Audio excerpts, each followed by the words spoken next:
dívida pública do país atinge 12,37 bilhões de dólares, sem contar com as dívidas ocultas. Mais de 33 mil pessoas foram forçadas a abandonar suas casas devido aos ataques armados em Cabo Delgado. 16% dos integrantes de clubes que vão disputar os campeonatos nacionais acusam positivo a Covid-19.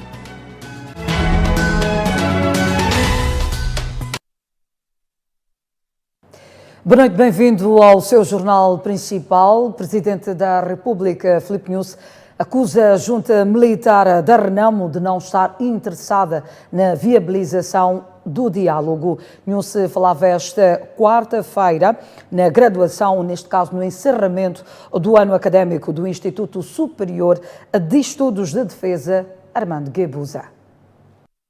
Filipe Nyusi aponta a predominância dos ataques contra civis e transportes interprovinciais na Estrada Nacional número 1 como um dos indicadores de desinteresse de Marianyongo para acabar com os conflitos armados no centro do país.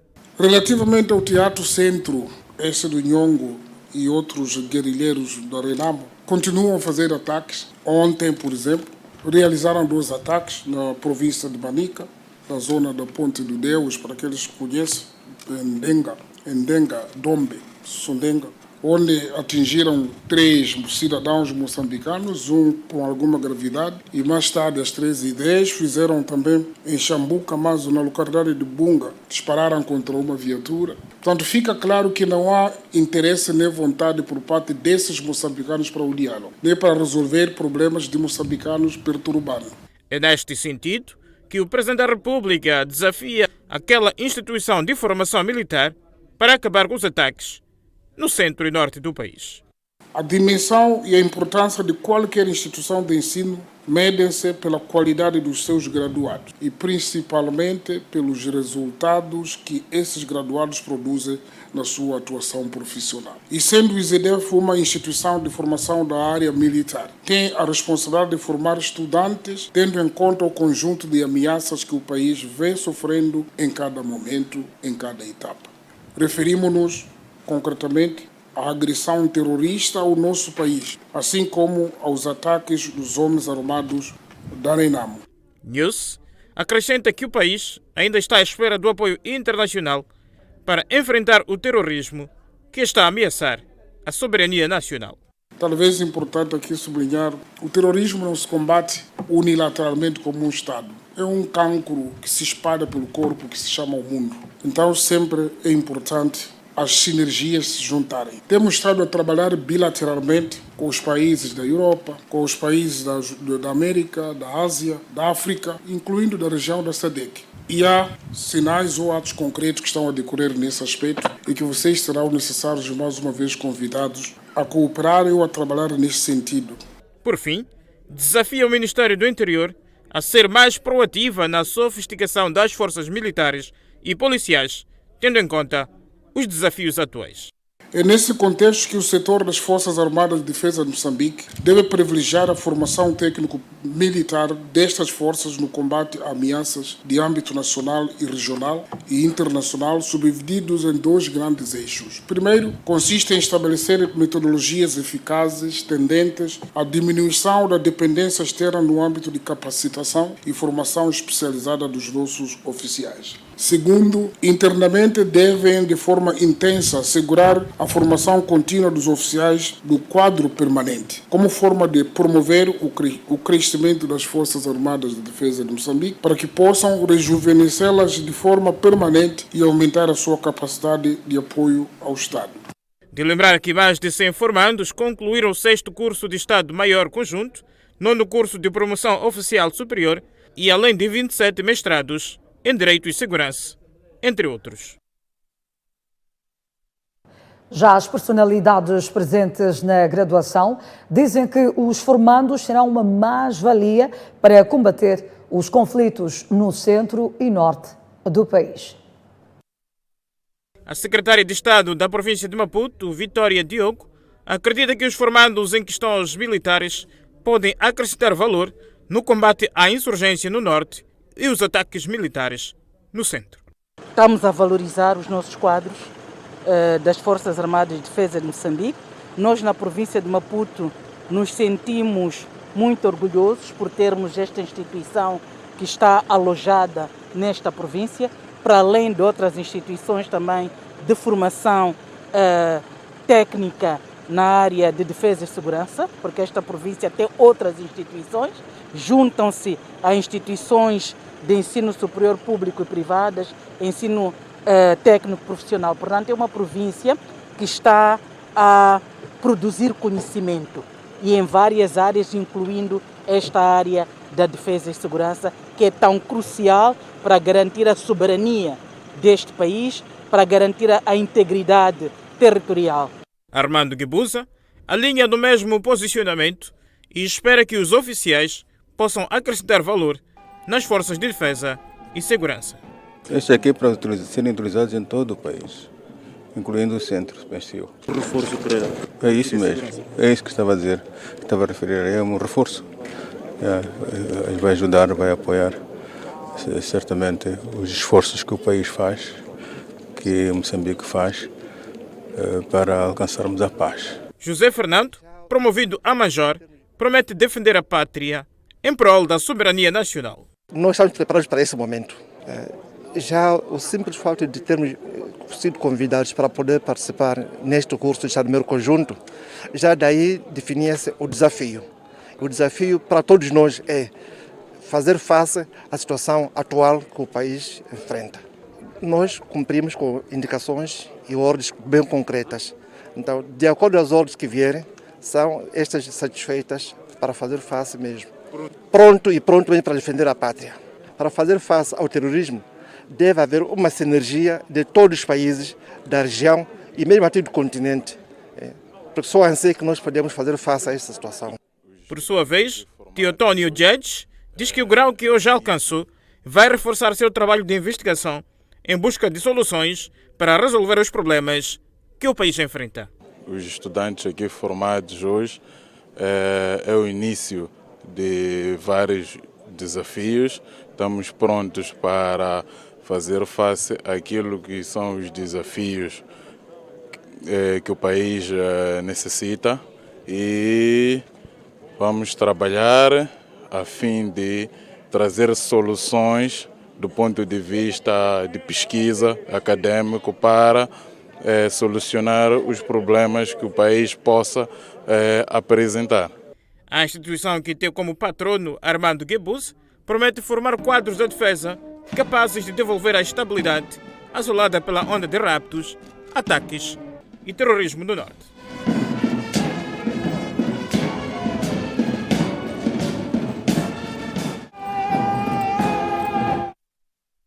Mais de 33 mil pessoas foram forçadas a abandonar suas casas na última semana devido aos ataques armados em Cabo Delgado. Milhares de pessoas continuam a fugir da violência na província de Cabo Delgado. A situação tem desafiado a capacidade do governo e de agências humanitárias de atender os deslocados. Segundo a Organização Internacional para Migrações, somente na semana passada, mais de 33 mil pessoas tiveram que fugir de suas casas para escapar da insegurança. De acordo com a organização não governamental, o número aumentou 4 vezes, passando de 88 mil em janeiro para mais de 355 mil devido aos ataques dos extremistas islâmicos. Nas últimas semanas, por causa da insegurança, as agências humanitárias não conseguem chegar a vários distritos ao longo da costa. De janeiro de outubro a 11 de novembro, mais de 14 mil pessoas chegaram de barco à praia de Pacatiquete, na cidade de Pemba. Centenas de famílias continuam sendo abrigadas por outras em Pemba, onde já vivem 100 mil deslocados. Os recursos das comunidades são limitados e falta espaço para acolher todos. Outras necessidades urgentes incluem saúde de emergência, proteção, apoio psicológico, acesso a saneamento, água e alimentos. E o padre Eduardo Oliver considera a situação dos refugiados de guerra dramática. Falando exclusivo à TV Sucesso, o padre Eduardo Oliver, que reside em Cabo Delgado, relata situações dramáticas vividas pelas famílias forçadas a abandonar suas residências pelos ataques armados. Caracterizar a situação dos deslocados que estão nas zonas mais afetadas pelos conflitos. Dramática. Não? Dramática é uma situação, no meu entender, terrível. Temos de tentar fazer o esforço, todos nós, de empatizar, de colocar-nos de algum modo no lugar desta gente.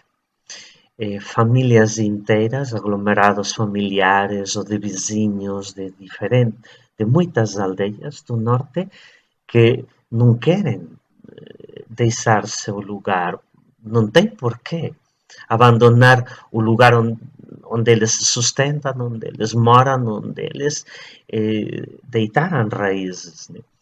E de repente se veem obrigadas a abandonar. Uma das crises terríveis, mais terríveis que o ser humano pode viver é perder a casa. No contexto, o sacerdote entende que as forças de defesa e segurança precisam de uma formação em matéria de direitos humanos para saber lidar com as populações. Tanto as forças de segurança do Estado, que muitas vezes não têm a formação suficiente, né? Por vezes as forças de segurança manifestam uma carência importante de ética, né? De formação ética, de saber realmente qual é o comportamento correto que pode garantir a justiça e, portanto, proteger a dignidade das pessoas humanas e defender a sua soberania. Insistir e muito na formação, né, em todos esses corpos de segurança que o Estado de Moçambique tem. Mais de 33 mil pessoas fugiram de suas casas somente semana passada devido aos ataques armados em Cabo Delgado. Enquanto isso, o governo prevê contratar 5.520 profissionais de saúde em 2021 para fazer face à pandemia da Covid-19. É uma decisão que visa reduzir a pressão sobre os profissionais de saúde, resultante dos impactos da pandemia no setor. No presente ano, o setor de saúde abriu 4.846 vagas, contra 2.126 em 2019. A perspectiva para 2021 é abrir 5.520 vagas. Este fato vai determinar que um dos elementos fundamentais dos profissionais de saúde possa ser resolvido, a sobrecarga no volume de trabalho. Para além do aumento de profissionais de saúde, a pandemia aumentou igualmente a procura pelos equipamentos e medicamentos no setor. Nós, como equipamento de proteção da saúde, temos, a título de exemplo, máscaras cirúrgicas. Antes do advento de Covid-19, o país importava, em termos anuais, necessitava de apenas 3 milhões de máscaras. Com a Covid-19, as nossas necessidades calculadas para um ano passaram para 131 milhões de máscaras. Portanto, é um aumento astronômico. Em termos de máscaras N95, a nossa necessidade anual era cerca de 3 milhões e 500 mil máscaras. A necessidade atual, em função da Covid-19, ultrapassa os 10 milhões de máscaras. Outro exemplo, nós nunca tivemos macacões como elementos normais para a proteção. Portanto, inicialmente zero. E as nossas necessidades passaram para mais de 600 mil macacões por ano. Os efeitos da Covid-19 afetaram igualmente o setor da educação e, para fazer face ao impacto da pandemia, o Ministério da Educação prevê contratar e formar mais professores para o próximo ano. Todos nós sabemos que, efetivamente, a nossa situação não é muito boa, as nossas turmas são numerosas, mas nós temos aqui a dizer o seguinte, que o rácio alunos-professor do ensino primário é um indicador importante que nos permite medir o número de alunos atendidos por professor. Este indicador ajuda também a avaliar aspectos que concorrem para a melhoria da qualidade de ensino, considerando o tempo que cada professor despende por aluno. A formação de turmas de 20 alunos, decorrente do cumprimento do protocolo de saúde, no que diz respeito ao distanciamento interpessoal na sala de aulas, não resulta necessariamente na redução do número de alunos por professor. Por exemplo, um professor de ensino primário que atendia uma turma de 60 alunos continuará a atender este número de alunos subdividido em 3 turmas de 20 alunos. Refira-se que nos últimos dias o número de infectados pela Covid-19 tem aumentado. Reagindo à informação, neste caso de governo, prestada esta quarta-feira à Assembleia da República, o partido Renamo denuncia corrupção no setor da saúde e educação. Os centros de saúde são uma lástima no tocante ao saneamento do meio. São verdadeiros centros de risco e de atentado à saúde pública. Num dos distritos da província do Niassa, numa povoação, vimos um mural escrito Posto de Saúde da Comunidade. Francamente, isto é brincar com coisas sérias, meus senhores. Os setores da educação e da saúde são dos mais corruptos do sistema. Quase todos os administrativos nesses setores são endinheirados. Riem-se dos honestos, riem-se dos professores, riem-se dos enfermeiros e médicos. Os serventes são só os tapetes. Enfim, um festival de sacos.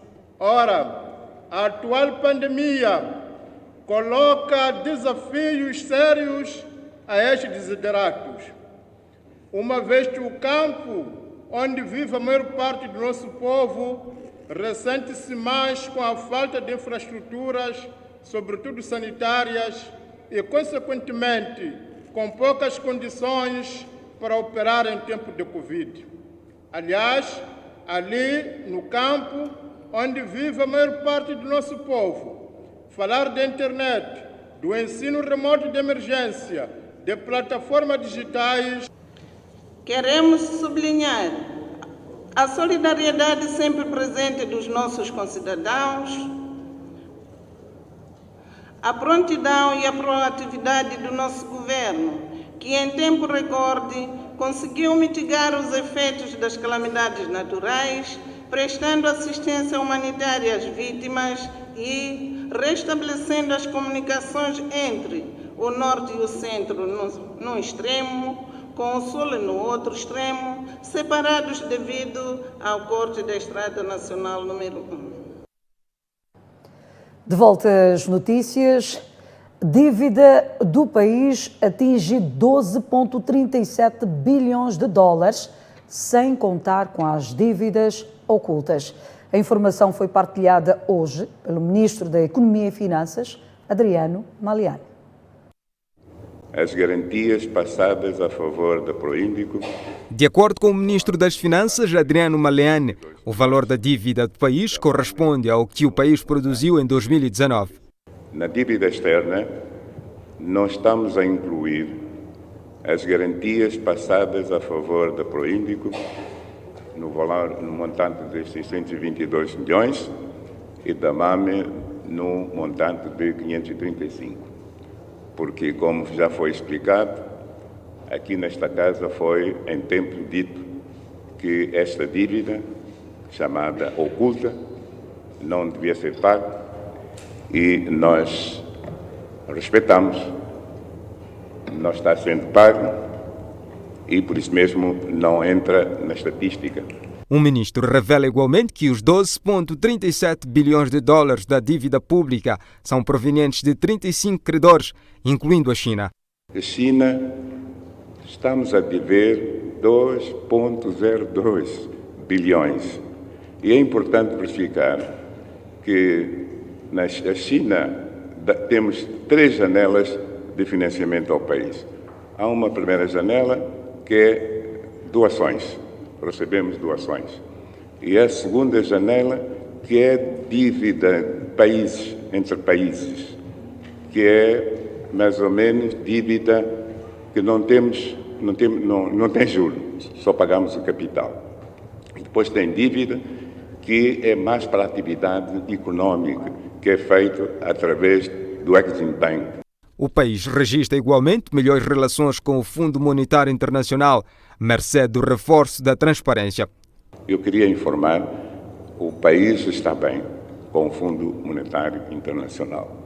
Sabem, quando nós tivemos o problema em 2016, no dia 21 de novembro de 2016, o board do Fundo Monetário Internacional reuniu para discutir a situação de aquilo que se chama misreporting, aquilo que faltou a informação que nós não tínhamos prestado.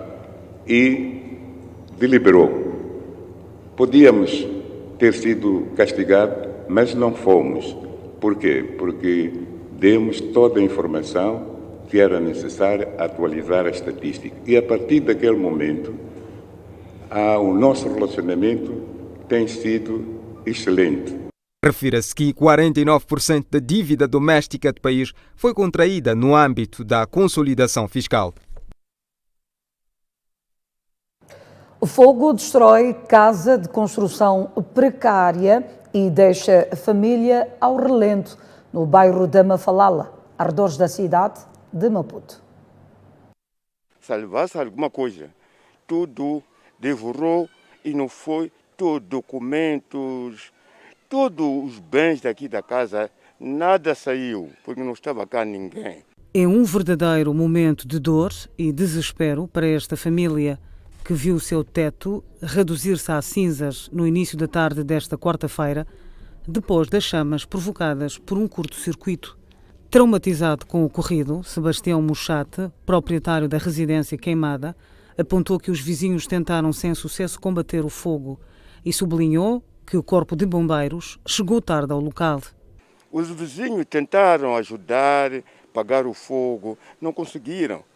E tentaram até chamar os bombeiros para virem apagar o fogo. E os bombeiros chegaram já, enquanto a casa já estava tudo completamente acendeado já. E não conseguiram pagar para que então salvasse alguma coisa. O choro pela perda da casa estendeu-se a Celeste Mucave, esposa de Sebastião Muchate, que perdeu todos os seus bens.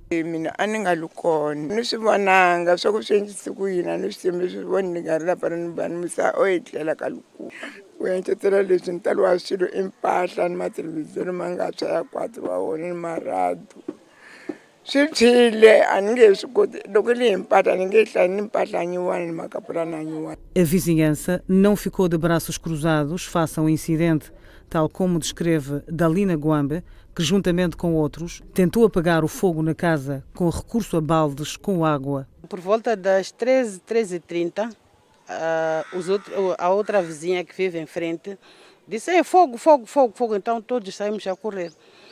Quando saímos a correr, tentamos apagar o fogo, só que o fogo ia se alastrando, porque era uma casa de madeira e zinco. Além de ser de madeira e zinco, tinha os pneus em cima que calcavam, portanto, a casa. Então isso fez com que a casa ardesse depressa. Outro sim, esta mulher, condena a chegada tardia dos bombeiros no local do incidente.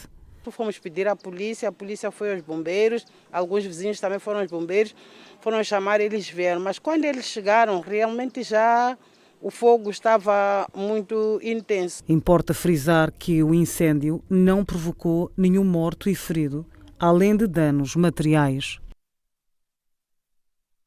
Enquanto isso, autocarro despista-se e cai sobre uma viatura ligeira ao longo da Estrada Nacional número 1, neste caso condicionando a transitabilidade por algumas horas. Segundo informações apuradas no local, o sinistro aconteceu por volta das 8h30 desta quinta-feira, quando o autocarro vinha da zona do Jardim em direção à Brigada Montada. O motorista do autocarro conta que tudo fez para controlar a viatura, mas não conseguiu. O carro perdeu travões. São travões. E quando percebeu que o carro perdeu travões, o que é que fez? Uma tentativa de esquivar. Havia uma senhora primeiro que estava a caminhar a pé, ela atendeu o telefone em direção ao semáforo. Ela não estava a ver que há um machibombo atrás, porque eu queria virar o machibombo nesse sentido, mas quando via ela não tive como, por isso que eu optei ir desse jeito aqui. O carro já registrava problemas mecânicos? Como é que... Não, o carro vinha bem, porque eu até parei ali naquele semáforo. Então, quando chego aqui é quando o gás rebenta o ar. Eu acredito que é um tubo que rebenta o ar. O acidente não fez vítimas humanas e até à altura em que a nossa equipa de reportagem deixou o local, o Corpo de Salvação Pública tentava retirar as viaturas envolvidas no sinistro. Conforme veio as nossas espias, amarrar e puxando naquela parte de cima para ver se pode aliviar a saída desse carro pequeno. Na altura em que o carro, mas bombo vai inclinando para o outro lado de cima, pensamos que as rodas podem recuar para a estrada, fazendo uma descida normal. Dali o carro estará em condições para poder sair. Então, essa é a nossa ideia até nesse momento. Caso não isso valer, terá que vir a grua para poder levantar e pôr na estrada e pôr em movimento imediato, porque o bombo não tem problema, está a funcionar o motor conforme. Até nossa chegada não tinha nenhuma vítima. Para dizer que não houve nenhuma vítima humana aqui, os passageiros saíram bem e uma senhora que estava nesse carro pequeno assustou. Teve medo quando o carro estava a ir, porque o marido estava a conduzir devagar e parou. Então, mas o bombo foi encostar. Então, o marido abriu a porta, saíram os dois, sem problema nenhum. Mas nesse momento, essa senhora está no hospital, Geral José Macamo, a receber assistência, por ter assustado. Não está ferida, não está nada. Até a altura da saída da nossa equipa de reportagem, decorriam tentativas para retirar as viaturas envolvidas no sinistro aqui na Estrada Nacional número 1, ao longo da cidade de Maputo. De recordar que deste acidente de viação não registrou-se nenhuma vítima mortal e nem feridos, de acordo com informações disponibilizadas pelas autoridades policiais aqui presentes. Apenas o trânsito é que ficou condicionado por algum momento. Imagens de César Mariquel e Isaura Manjate para a TV Sucesso. Detido o guarda penitenciário acusado de envolvimento em assaltos a residências na cidade de Chimoio. Tinha a missão de guarnecer os reclusos na penitenciária, mas viu também que era necessário ganhar mais dinheiro, criando uma equipa que só se dedicaria nos assaltos na cidade de Chimoio. A arma atribuída pelo Estado viria a ser usada para fins criminais, quando este agente, na companhia dos seus elementos, dirigiram-se em algumas residências da cidade com o objetivo principal de roubar dinheiro, viaturas e eletrodomésticos. Eu, como funcionário da penitenciária, sinto-me muito arrependido pelo ato sucedido, só que não tenho como voltar atrás. Não havia nada em troca, apenas eram amigos e a confiança falou mais alto. Porque já aconteceu, porque nem se acontecesse na minha família, ia me sentir mal também. Mas em troca de que quando deu a arma? Apenas confiança. Este, seu companheiro, disse que veio de TED com o objetivo de vender produtos de prevenção do coronavírus, mas quando chega à cidade é solicitado para enquadrar no grupo e partiram para a ação. Somos conhecidos. Significa que é a primeira vez que você entra nessa onda de roubo? Até eu nem sabia praticamente do que se tratava. Eu até nem sabia que eles iam usar, porque estavam a dizer que era só para levar praticamente plágio ali. Sim, só quando já chegamos ali, quando já... Nem a própria dona sabe que nem carro, nem se levar carro. A polícia, através do seu porta-voz Maniga Mateus Mindu, apela à sociedade para que esteja atenta. E na passada segunda-feira dirigiram-se a uma residência cita no bairro Vila Nova, uma residência pertencente a uma cidadã, agente econômico de nacionalidade nigeriana. Os mesmos, ao se introduzir na residência com recurso à arma de fogo, ameaçaram a vítima, tendo de seguida subtraído 2 televisores plasmas, uma guitarra, um decoder, uma viatura de marca Alion. O guarda penitenciário, para além do processo criminal, também já responde por um processo disciplinar. De Manica, voltamos à cidade de Maputo, onde automobilistas mostram-se preocupados com o roubo de acessórios de viaturas ao longo da Avenida 24 de Julho. Emanuel Chaves ainda convive com a perda de acessórios do seu veículo vandalizado arredores da Avenida 24 de Julho, na capital, Maputo. Eu, já há muito tempo, há uns anos atrás, já me roubaram, deixaram sem os espelhos, sai do carro, roubam-te não sei lá o quê, já me roubaram várias vezes, até na Soma Shield. Emma Figema é outra automobilista que, ao regressar do trabalho, ficou espantada com o roubo de acessórios da sua viatura. Figema substituiu os acessórios, mas diz estar indignada com o sucedido. Já passei 3 ou 4 vezes, estacionei aqui assim e tiraram o espelho do carro. Senti-me mal.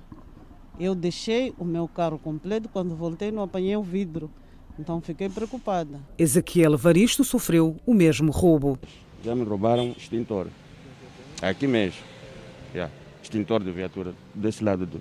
Alguns munícipes afirmaram à TV Sucesso que os ladrões recorrem aos prédios abandonados para esconder os acessórios roubados. Eu já acompanhei 2 casos, né? Foram interpelados dois jovens a tentar tirar o spotlight de uma viatura. Sinal é uma viatura de uma colega aqui do Ministério do Interior. Pegaram o menino até na primeira esquadra. Há um ninho aqui de marginais que andam a saquear acessórios de carros e fogem logo de imediato. Há um buraco ali de onde entram. E aqui neste sítio aqui é uma mata. Aqui nesse sítio tem canais que onde penetram, quando penetram vão ser de outro sítio lá, não sei como. Tira espelho e quando ele é descoberto, depois fogem, entram ali, nessas chapas. Importa referir que na cidade de Maputo têm sido frequentes as detenções de indivíduos indiciados de roubo de acessórios de carros que acabam sendo vendidos no mercado informal. É tudo no seu jornal principal, num dia em que nos foi revelada que a dívida pública do país atinge 12,37 bilhões de dólares, sem contar com as dívidas ocultas. Bom descanso para si. Voltamos a cruzar caminho amanhã.